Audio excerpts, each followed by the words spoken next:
उत्तराखंड की बीजेपी सरकार ने सामान्य नागरिक संहिता कानून यानी यूसीसी लागू करने की कवायद तेज कर दी है। यूनिफॉर्म सिविल कोड की नियमावली तैयार करने के लिए गठित rules making and implementation committee ने नियमावली का ड्राफ्ट मुख्यमंत्री पुष्कर सिंह धामी को सौंप दिया है।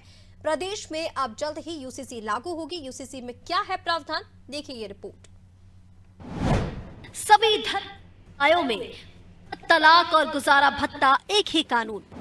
हर दंपत्ति के लिए तलाक और शादी का पंजीकरण कराना अनिवार्य होगा। विवाह के लिए लड़के की न्यूनतम आयु 21 और लड़की की 18 वर्ष होगी। हलाला और इद्दत प्रथा पर पूर्णतः प्रतिबंध लगेगा। एक पति और पत्नी के जीवित होने पर दूसरा विवाह करना प्रतिबंधित होगा। संपत्ति में बेटा और बेटी को बराबर का अधिकार होगा। जायज और नाजायज बच्चों में कोई भेद नहीं होगा। कोई व्यक्ति किसी भी व्यक्ति को वसीयत से अपनी संपत्ति दे सकता है। लिव इन में रहने वालों को पंजीकरण अनिवार्य होगा।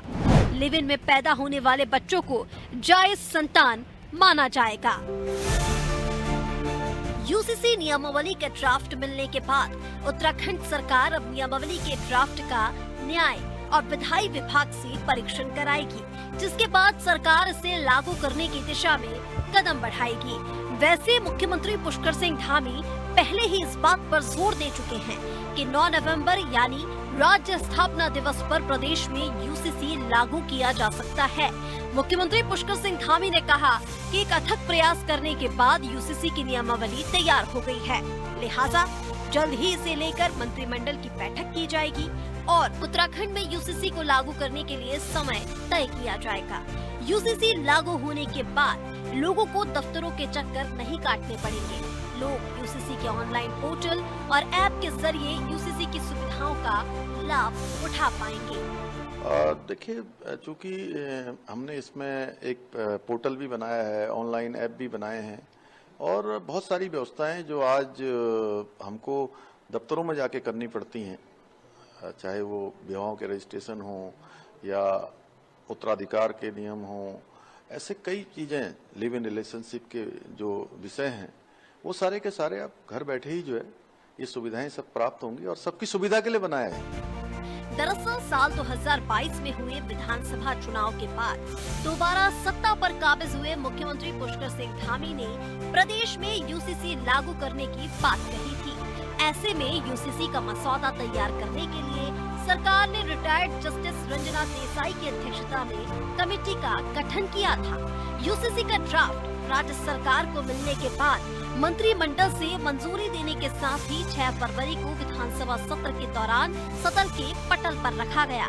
साथ ही 7 फरवरी 2024 को यूसीसी विधेयक को विधानसभा से पारित किया गया था, लेकिन यूसीसी को प्रॉपर तरीके से लागू करने के लिए इससे संबंधित नियम तैयार करने की प्रक्रिया शुरू की गई, जिसको देखते हुए सरकार ने 10 फरवरी 2024 को उत्तराखंड के पूर्व सीएम शत्रुघ्न सिंह की अध्यक्षता में 7 दिवसीय rules making and implementation committee का गठन किया।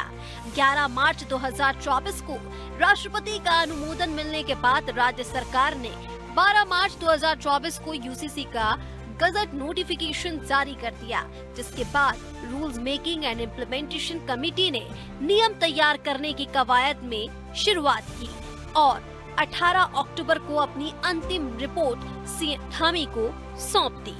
12 फरवरी 2022 को उत्तराखंड विधानसभा के आम चुनाव से ठीक 2 दिन पहले हमारी पार्टी का संकल्प था। हमारे आदरणीय प्रधानमंत्री मोदी जी के मार्गदर्शन में, उनके नेतृत्व में हमने उत्तराखंड की देवतुल्य जनता के सामने हम चुनाव में गए थे और चुनाव में हमने ये संकल्प रखा था कि नई सरकार का गठन होगा तो हम सबसे पहले यूसीसी लागू करने के लिए काम शुरू करेंगे। और पहले मंत्रिमंडल की बैठक में हमने निर्णय लिया और उसके लिए फिर यूसीसी के लिए ड्राफ्ट कमेटी का गठन किया। रंजना प्रकाश देसाई जी की अध्यक्षता में, जो सेवानिवृत्त न्यायाधीश है, एक कमेटी का गठन हुआ। उन्होंने हमको ड्राफ्ट दिया और 7 फरवरी 2024 को ये विधेयक विधानसभा से चर्चा होने के बाद पारित हो गया।